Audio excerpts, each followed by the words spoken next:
अपने गुरुपाद पद्म परमारथितम नित्रिला प्रविष्टमं विष्णुपाद अष्टतर सप्तशी श्रीमद्भक्ति वेदांत नारायण विषय हरि चरण अनंत दंड तथा राधा विनोद हरि चरण अनंत कटिवनन।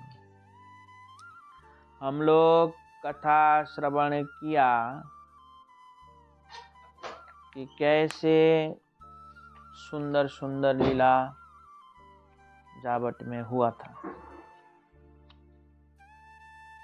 तो आज हम लोग कथा श्रवण कर रहे हैं रास मंडल।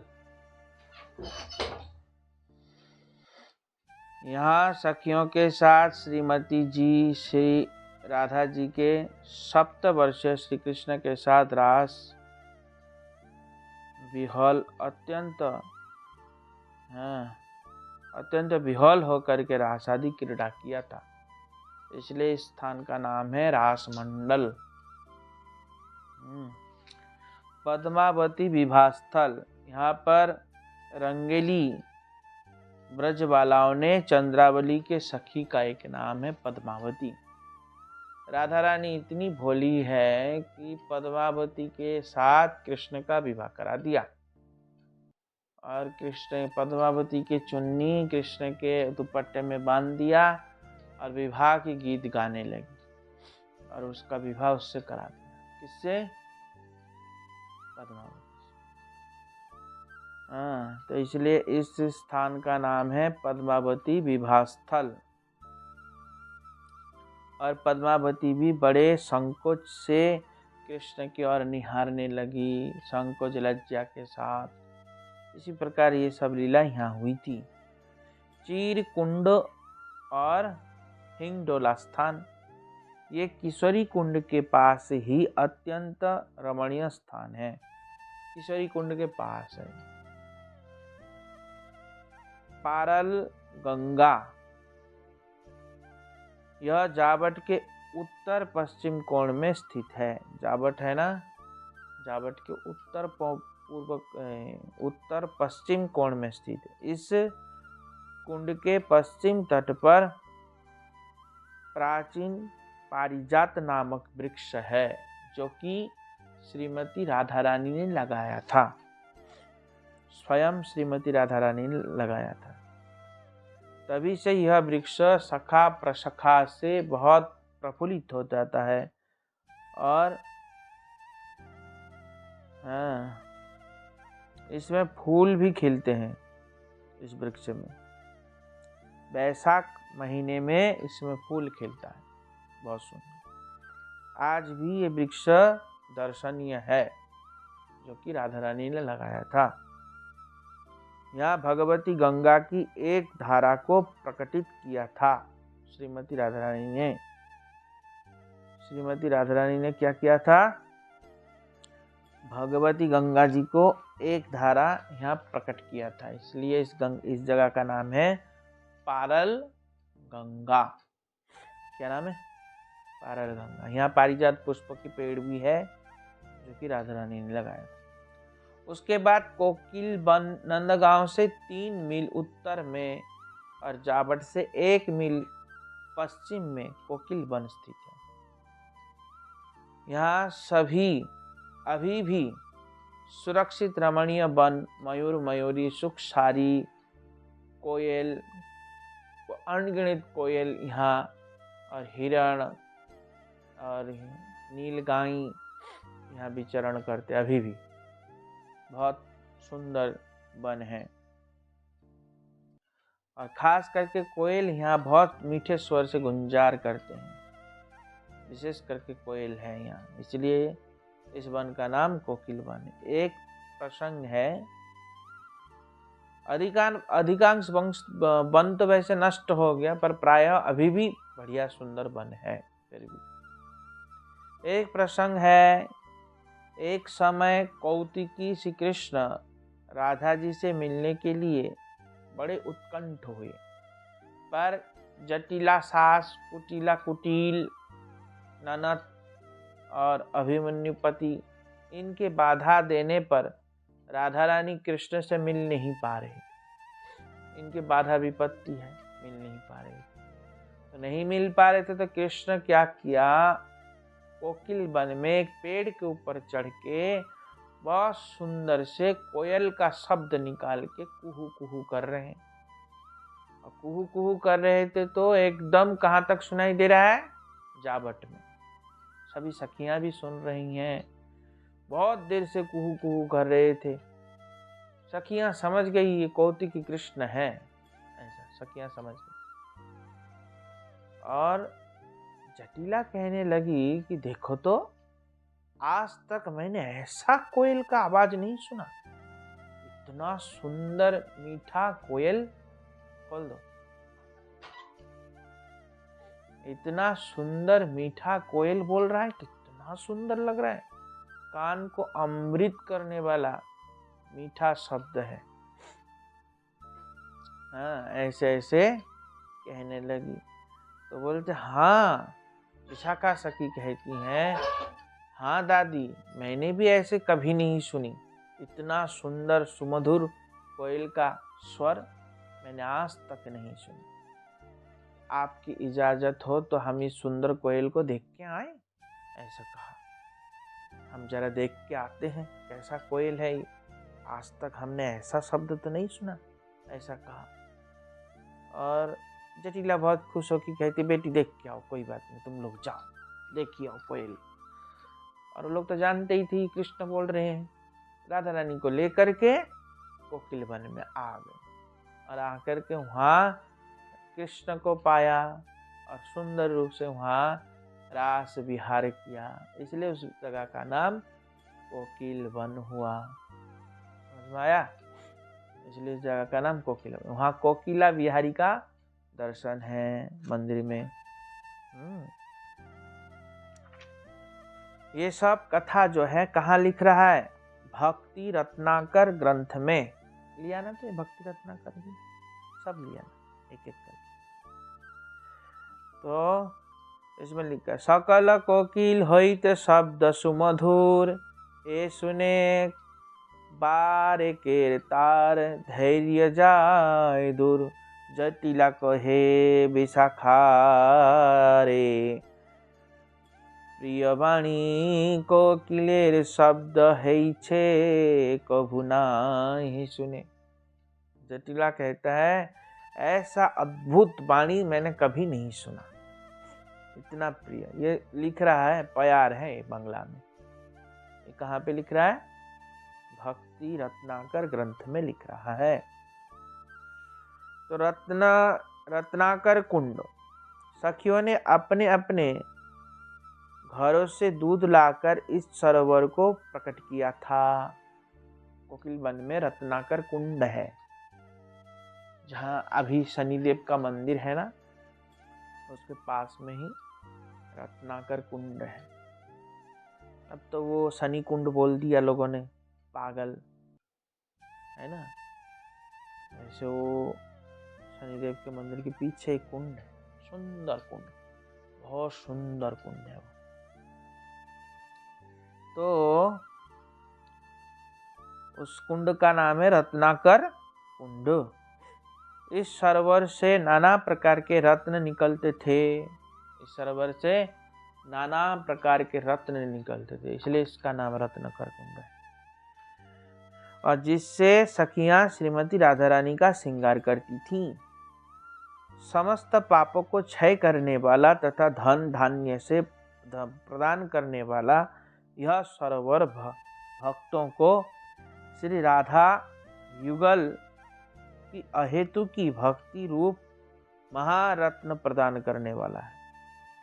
ये जो कुंड है सभी प्रकार के धन्य धान्य से परिपूर्ण करने वाला, रत्नों को देने वाला। क्या प्रदान करते हैं? राधा कृष्ण की अमूल्य भक्ति रत्न प्रदान करते। भक्ति रत्न मतलब प्रेम, राधा कृष्ण का प्रेम प्रदान करते हैं। रास मंडल श्री कृष्ण ने यहाँ गोपियों के साथ रासलीला संपन्न की थी तथा रास की समाप्ति के पश्चात इस कुंड में परस्परस जल सिंचन आदि क्रीड़ाएं किया था। कौन से कुंड में? रत्नाकर कुंड।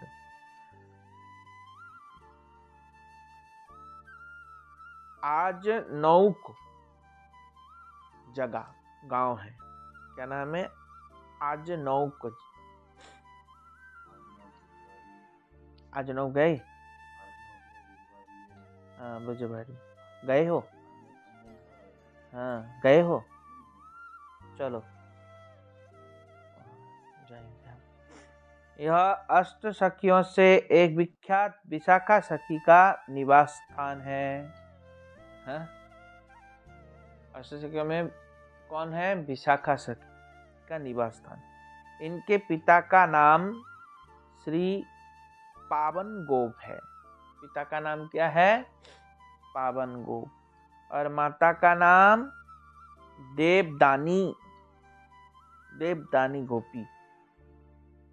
हाँ, ये कहाँ लिख रहा है? नारद पंचरात्र में लिखा है इनके माता पिता का नाम।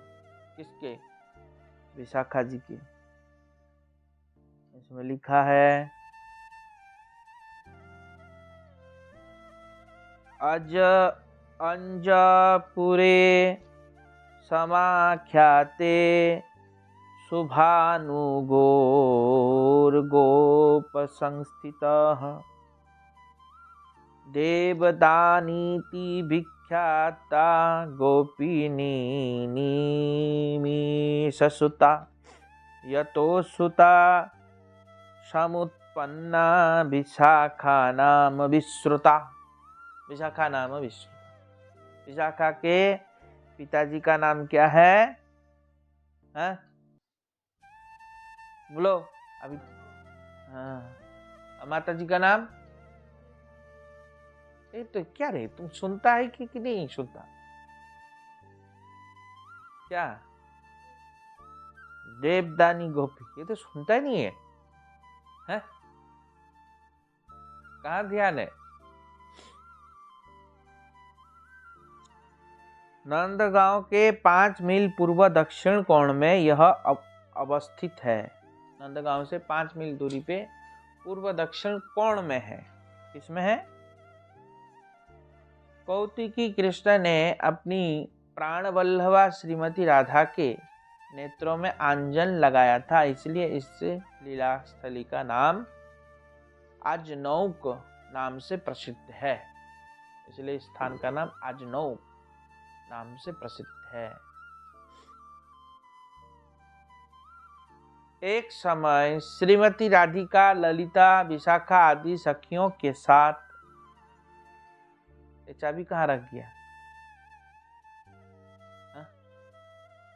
गाड़ी खड़ी करके चाबी कहाँ रख रहा है बताता नहीं।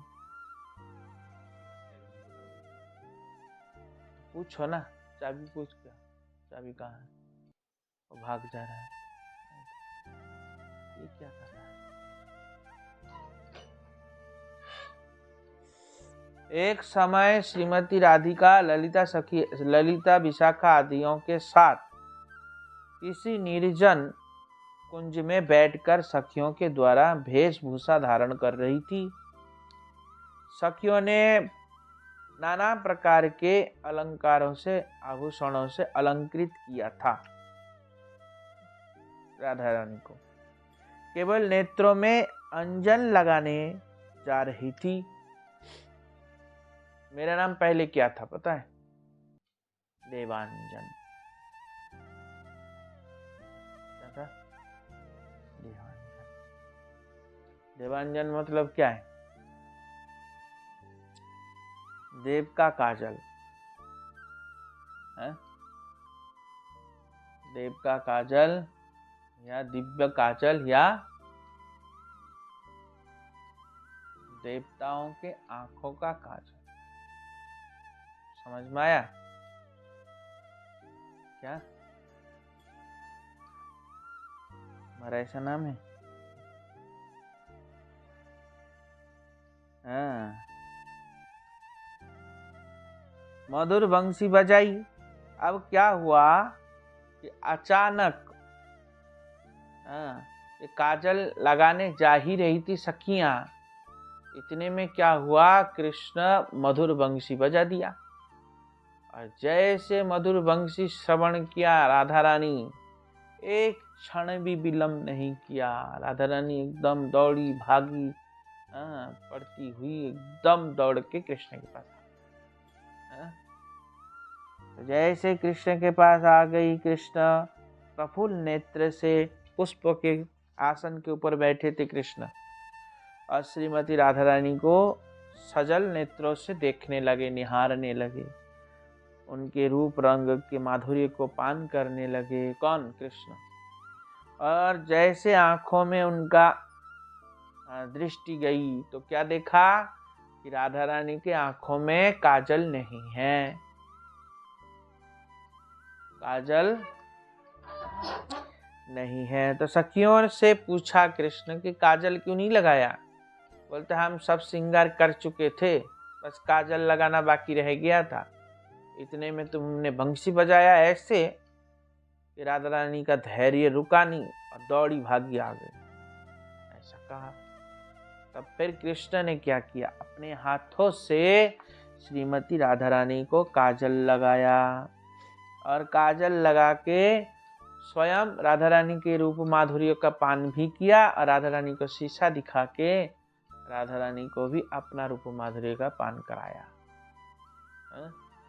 राधा रानी को शीशा दिखा के पान कराया, और कृष्ण काजल लगा के वहाँ एक शिला पे पहुँच दिया। अंजलि शिला अभी भी विद्यमान है वहाँ। उस शिला में ऐसे घिसने से काजल निकलता है अभी। समझ में आया? ऐसा ऐसा दिव्य स्थान है। श्री कृष्ण ने श्रीमती राधा जी को बैठा कर काजल लगाया था, इसलिए इस गांव का नाम क्या पड़ा?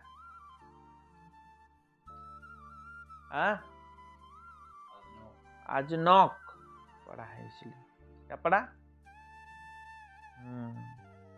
रसेर आवे से कृष्ण अंजन लगाइया, दिले न राधिका नेत्रे महाहर्ष हैया।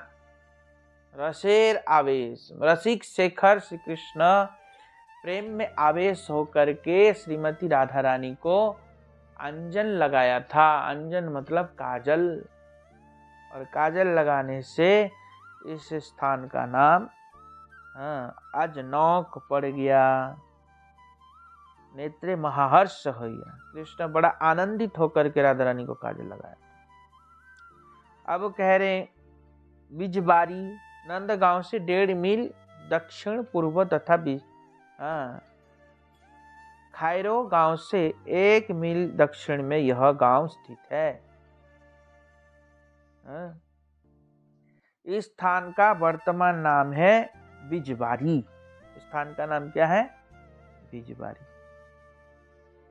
प्रसंग बिजबारी क्यों है? क्योंकि प्रसंग अक्रूर जी श्री राम कृष्ण को, दोनों भाइयों को मथुरा ले जा रहे थे।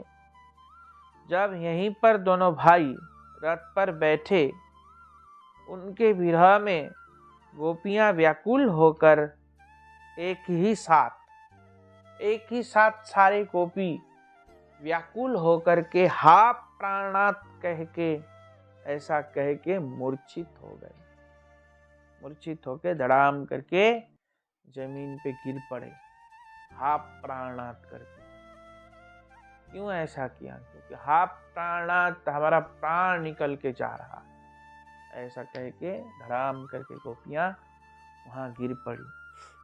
उस समय सबको ऐसा प्रतीत हुआ कि मानो आकाश से विद्युत पुष्प गिर रहा है। उस समय सबको कैसा प्रतीत हुआ? गोपियों का शरीर कैसा है? एकदम चमकीला। कैसा चमकीला है? एकदम पीला पीला है, मानो आलोकित रंग निकल रहा है, ऐसा है।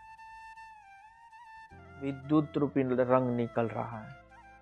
ऊपर से जब हाथ प्राणात करके धड़ाम करके जमीन पे गिरी तो ऐसा लगा मानो विद्युत पुष्प गिर रहा हो, इतना सुंदर रूप लगा। विद्युत पुष्प का अपभ्रंश शब्द ही बिजबारी है। बिजबारी का मतलब क्या है? विद्युत का अपभ्रंश शब्द ही बिजवारी। अक्रूर जी दोनों भाइयों को लेकर बिजवारी से सिसाई, सहार तथा जैत आदि गांवों से होकर अक्रूर घाट पहुंचे और वहां स्नान कर मथुरा पहुंचे थे। बिजवारी और नंदगांव के बीच में अक्रूर स्थान है। बिजवारी और नंदगांव के बीच में अक्रूर स्थान है, जहां शिलाखंड के ऊपर श्री कृष्ण के चरण चिन्ह है। ये कौन से अक्रूर देव का स्थान कहाँ है? नंदगांव में है, जहाँ कृष्ण का शिला में चरण चिन्ह है, जहाँ कृष्ण के चरण चिन्ह देख के वहां लोटपोट खाया था। परसों रथ पर बैठे हुए श्री कृष्ण ने गोपियों को विरह दशा में व्याकुल देखकर उनको कहा, संदेश भेजा कि मैं परसों शपथ खाकर कहता हूं कि मैं परसों आ जाऊंगा। क्या कहा? मैं परसों आ जाऊंगा, परसों यहाँ अवश्य ही लौट आऊंगा। तब से इस गांव का नाम परसों हो गया। गांव का नाम क्या है? परसों, क्योंकि यहाँ पे कृष्ण कहा था कि मैं परसों आ जाऊंगा। गोवर्धन बरसाना के रास्ते में यह गांव स्थित है। गोवर्धन और बरसाना के बीच में एक गांव स्थित है। सी और परसों दोनों गांव पास पास में है। सी गांव भी है। सी और परसों दोनों गांव पास पास में। सी मतलब क्या है? शीघ्र। सी मतलब क्या है? शीघ्र आऊंगा। बार बार कहा था कृष्ण ने। क्या किया? बार बार कहा, मैं शीघ्र लौट के आऊंगा, शीघ्र लौट के आऊंगा। इसलिए इस गांव का नाम सी। और परसों आऊंगा, इसलिए उस गांव का नाम परसों। इस शीघ्र शब्द से इस लीला स्थली का नाम सी पड़ा है। मथुरा होइते शीघ्र करिब गमन, एई हेतु शीघ्र सी होई कहिते सर्व ब्रजजन। मथुरा होइते सी का, मैं शीघ्र आऊंगा, इसलिए इस स्थान का नाम सी पड़ गया। सी गांव, सी ग्राम। समझ में आया? कामाई, कामाई गांव है। कामाई गांव है ना, जानते हो? हाँ, जानते हो? गए हो? हम गए। यह अष्ट सखियों में प्रमुख सखी विशाखा जी का जन्म स्थान है। यहाँ गांव बरसाना से 5 मील तथा अपराम गांव से 4.5 मील दक्षिण पश्चिम में अवस्थित है। कामाई के दक्षिण में सी और परसों गांव है। कामाई के दक्षिण में सी और परसों गांव है। करेला, करहेला, करेला नहीं, करहेला, यह ललिता जी का जन्म स्थान है। हाँ।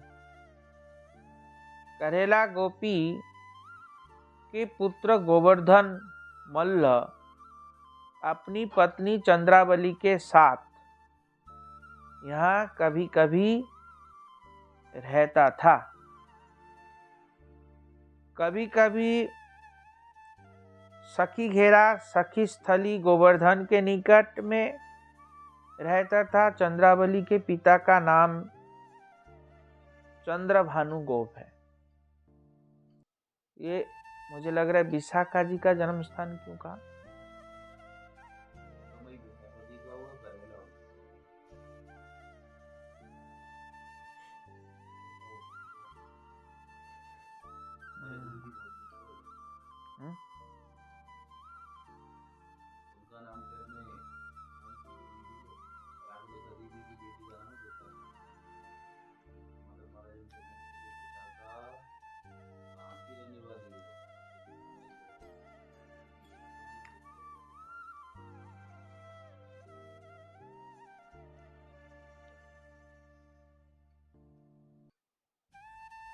क्यों?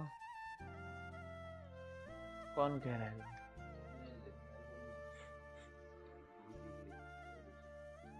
चुप रहो। तो पुत्र मल्ल अपनी पत्नी चंद्रावली के साथ विवाह यहाँ कभी कभी रहता था।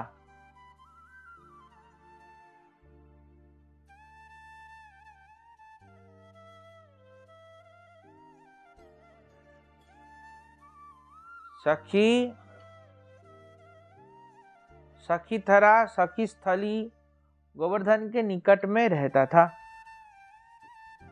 चंद्रावली के पिता का नाम है चंद्रभानु गोप और माता का नाम इंदुमती गोपी। चंद्रावली के पिता का नाम क्या है? हाँ, माता का नाम इंदुमती। बंद करो ना, क्यों खोला? हाँ तो स्वागत करना है।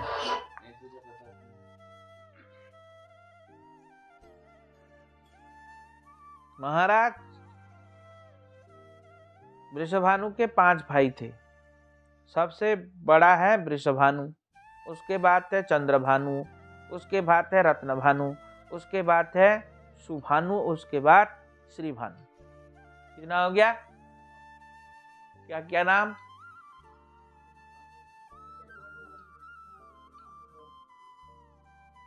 है श्रीभानु।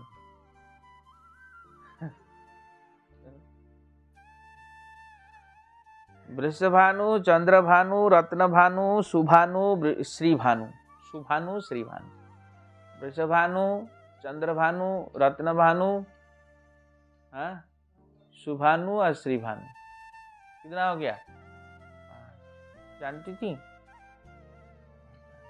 मैंने कथा में बहुत बार बताया। 5 भाई है।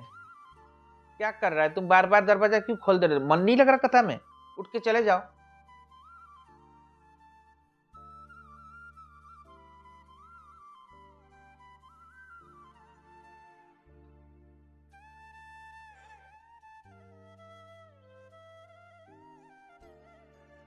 इन्हीं वृषभानु की कन्या होने के कारण राधिका और चंद्रावली दोनों बहन लगती हैं। राधा रानी और चंद्रावली ये दोनों बहन हैं। कौन है? बहन है। और पद्मा आदि सखियां युथेश्वरियां इस स्थान पर रहकर चंद्रावली जी से कृष्ण का मिलन कराने के लिए प्रयत्न करती थीं। यहाँ कंगण कुंड, कदम खंडी, झूला, श्री वल्लभाचार्य, श्री बिठलेश तथा श्री गोकुलनाथ जी की बैठने के स्थान है। कामाई से 1 मील उत्तर में भाद्र पूर्णिमा तिथि में बूढ़ी लीला प्रसंग में यहाँ रास लीला होती है। बूढ़ी लीला प्रसंग में क्या होता है? रास लीला होता है। यहाँ यह पिसाई गांव से आधा मील पश्चिम में है। यहाँ ललिता जी ने श्री राधा और कृष्ण दोनों को मिलन कराया था। दोनों परस्पर मिलके यहाँ अत्यंत लुब्ध हो गए थे। राधा कृष्ण जब दोनों मिले अत्यंत लुब्ध, इसलिए स्थान का नाम लुधौली। क्या नाम है? लुधौली ग्राम। यहाँ राधा कृष्ण मिलके अत्यंत लुब्ध हो गए थे, इसलिए इस गांव का नाम लुधौली है। गांव के बाहर उत्तर में ललिता कुंड है, जहां दोनों का मिलन हुआ था। कुंड के पूर्वी तट पर ललिता बिहारी जी का दर्शन है। कुंड के पूर्व तट पे किसका दर्शन है? ललिता बिहारी का दर्शन है। हाँ, तो ये